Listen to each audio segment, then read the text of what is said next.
Hoy celebramos el domingo de la solemnidad del Corpus Christi. Tradicionalmente se solía decir que hay 3 jueves en el año que brillan más que el sol. Jueves Santo, el único que lamentablemente permanece, Corpus Christi y el día de la Ascensión. Estos dos últimos se han visto trasladados precisamente a lo que es la celebración del domingo inmediatamente posterior en la liturgia, aunque en algunos sitios se sigue celebrando todavía en el jueves. Nosotros aquí en el Perú, y en concreto en esta parroquia de Picota, también lo celebrábamos el jueves, aunque litúrgicamente sea hoy domingo. Y lo celebrábamos el jueves por el tema de las elecciones. Y hacíamos esas procesiones, bueno, pues un poco pandémicas, porque en carros, en coche, adornado, llevábamos a Jesús sacramentado a los distintos altares que se habían ido erigiendo para que el Señor se acercara a bendecir sus familias. El cuerpo y la sangre del Señor, el misterio de la fe. Ahí, en un poco de pan y en un poco de vino, todo un Dios que se sigue quedando, fiel a su promesa. Yo estaré con vosotros todos los días hasta el fin del mundo. Señor Jesús, yo creo firmemente que estás aquí presente.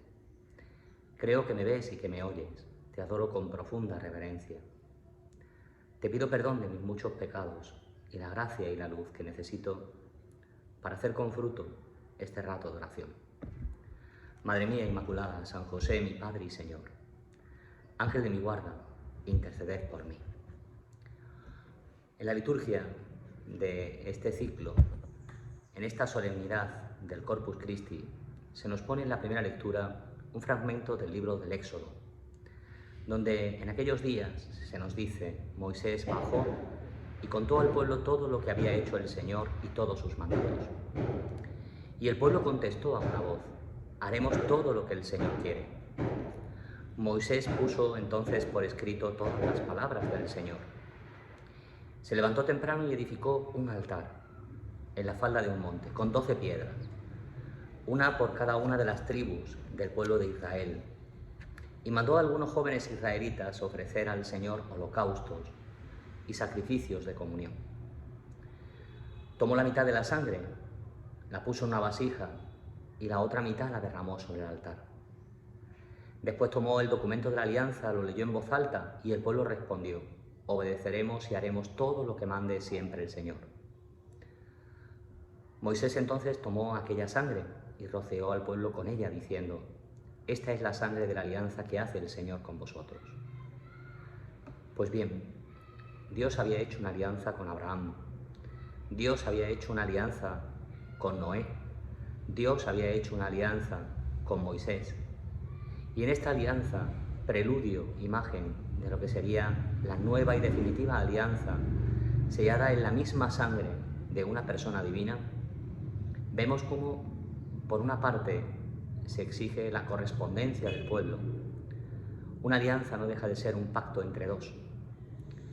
Por eso, estos anillos que bendecimos y que los esposos se colocan en el día de su matrimonio en sus dedos, intercambiándoselo con unas palabras de consentimiento, vienen a expresar lo que ahora le da nombre, alianza.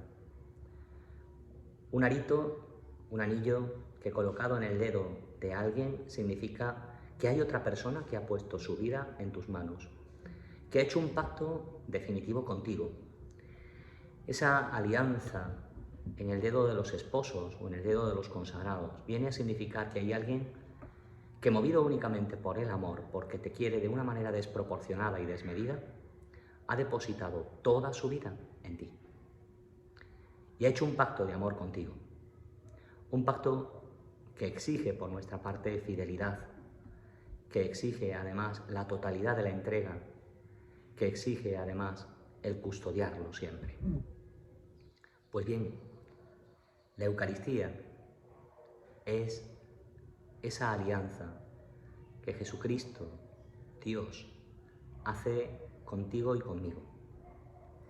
Y es por ello que esa alianza sellada en su propia sangre se convierte en un signo de la fidelidad, de la entrega total de Dios, de lo que significa el amor verdadero, que no tiene medida y que se tiene que expresar hasta el extremo. Por eso en el Evangelio de este ciclo litúrgico se nos dice que el primer día de los ácimos, cuando se sacrificaba el Cordero Pascual, le preguntaron a Jesús sus discípulos: Maestro, ¿dónde quieres que vayamos a prepararte la cena de Pascua? Él envió a 2 discípulos diciéndole: entrad en la ciudad y encontrarán a un hombre que lleva un cántaro de agua. La señal a nosotros nos parece equívoca, pero es que no era muy usual en tiempos de Jesús que los hombres llevaran el agua en cántaro, lo llevaban las mujeres. Aquellos 2 discípulos encontraron al hombre, según las indicaciones de Jesús. Le preguntaron: el maestro pregunta, ¿dónde está la habitación en que voy a comer la Pascua con mis discípulos? Y él les mostró una sala grande, en un piso de arriba, bien alfombrada. Allí prepararon la cena pascual. Es el evangelista Marcos quien nos relata esta escena de la institución de la Eucaristía.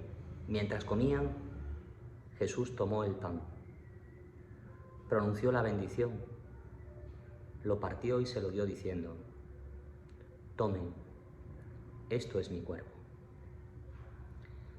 Qué manera tan peculiar de acariciar Jesús el pan, de elevar la mirada al cielo, de pronunciar la bendición, de partir aquel pan que ahora es Él y de darse diciendo: tomen, esto soy yo. Yo soy el pan bendecido por Dios. Yo soy el Dios que se parte y se rompe por ti, y el Dios que se te da en comida, para entrar dentro de ti con esa especial comunión. Con razón San Juan Crisóstomo decía a sus cristianos de Constantinopla: cada vez que comulgamos nos hacemos concorpóreos y consanguíneos con el mismo Cristo. De hecho, el hombre está hecho para amar y ser amado, y necesitamos, porque tenemos entrañas de comunión, precisamente esa intimidad. Y así Jesucristo, en la Eucaristía, verdadera presencia real, sustancial, de todo un Dios, se quiere hacer intimior intimo meo, más íntimo a mí de lo que yo me conozco. El Dios que se me da, el Dios que se parte por mí, el Dios que quiere entrar para habitar por medio de la comunión en mi fragilidad, en mi debilidad. Terminada la cena, tomó una copa, pronunció la acción de gracias, continúa el relato evangélico, y se la dio a todos diciendo: esta es mi sangre, sangre de la alianza derramada por vosotros. Les aseguro que no volveré a beber del fruto de la vid hasta que beba el vino nuevo en el reino de Dios. Y después de cantar los salmos, salieron para el monte de los olivos. La sangre derramada. El cuerpo de Jesús se encontraba en aquella sala bien alfombrada, en un segundo piso, en la ciudad alta, celebrando la Eucaristía. Su mente y su corazón estaban anticipando lo que horas después en el Calvario iba a consumar. Y nosotros en cada Eucaristía actualizamos, no es que repitamos, sino que hacemos presente el mismo misterio salvífico del Calvario en cada uno de nuestros altares. Y ahí está esa sangre que no es, como la del Antiguo Testamento, un signo, sino una verdadera realidad. La sangre que vale toda mi vida. El precio de mi vida es la sangre derramada de Cristo en alianza por mí. ¿Quieres saber lo que le importas a Dios? Mira un crucifijo o considera lo que significa el misterio de la Eucaristía. La presencia velada, pero presencia verdadera, real, del mismo Jesucristo que sigue ofreciéndose por ti y por mí, porque te ama, porque te quiere. Qué bien nos haría no quedarnos únicamente en comulgar físicamente con Cristo. También San Juan Crisóstomo decía a sus cristianos de Constantinopla: Comulgamos físicamente para comulgar también espiritualmente con nuestra propia existencia, con el mismo Cristo. De hecho, que tú y yo estamos llamados también a ser ese pan bendecido por Dios, que se parte y que se da en alimento, en primer lugar a Dios, pero también a los hermanos. Comulgar con los sentimientos de Cristo, comulgar con el mismo Cristo, es algo más que recibirlo físicamente. Por eso tenemos que recibirlo en gracia. Es hacer de mi vida una comunión, de manera que quien me vea a mí, te vea a ti, Señor. Que quien me vea a mí, te vea a ti. Pues hoy, día del Corpus, este segundo Corpus pandémico, también le pedimos al Señor que nos conceda la gracia, quizás si no puede ser, procesionando por nuestras calles con el misterio de Jesús en la Eucaristía, que nos alcance la gracia de ser nosotros, como María también, portadores de Jesús Eucaristía en medio del mundo, y ser nosotros también esas custodias que los lleven, que comulgan no solamente físicamente, sino también espiritualmente, con lo que significa la presencia de todo un Dios hecho Eucaristía. Madre mía Inmaculada, San José mi Padre y Señor, Ángel de mi guarda, interceded por mí para que estas mociones e inspiraciones yo también las lleve a término. Que así sea.